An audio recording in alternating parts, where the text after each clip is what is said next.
கொஞ்சம் உட்காருறியா? எங்கயாவது போய் இடிச்சு அப்படியே கீழே விழுந்துற போற. உனக்கு என்னதான் ஆச்சு? அவதார் ரோகு சொன்னதான் அந்த எரிக்கல் வரதுக்கு முன்னாடி நான் 4 வித்தையும் கத்துக்கிட்டாகணும். சரி, இதுக்கு பதில் சொல்லு. 112 வருஷமா நீ காத்தை எப்படி வளைக்கிறதுன்னு கத்துக்கிட்டு இருந்த. அது சரி, இன்னும் 3 மாசத்துக்குள்ள நீ மிச்சம் எல்லாத்தையும் கத்துப்ப. கவலைப்படாத. நான் இன்னும் ஒரே ஒரு சக்தியை வச்சுக்க நான் என்ன பண்றது? அடுத்த வாரம் வடதுருவத்துக்கு போற, அதுக்குள்ள நான் கத்துக்கிட்டாகணும். அமைதியா இரு, ஒன்னும் ஆகாது. உனக்கு வேணும்னா எனக்கு தெரிஞ்ச ஒரு சில வித்தைய உனக்கு சொல்லி தரேன். நிஜமாவா? ஆனா அதுக்கு முதல்ல தண்ணி தேவைப்படுமே.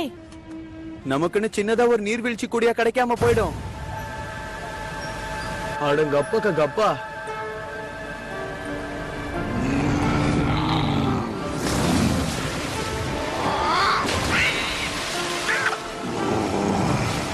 ஆமா, நல்லா ஜாலியா குளிச்சிட்டு போலாம். நம்ம அதுக்காக இங்க வரல. ஓ, மறந்துட்டேன்.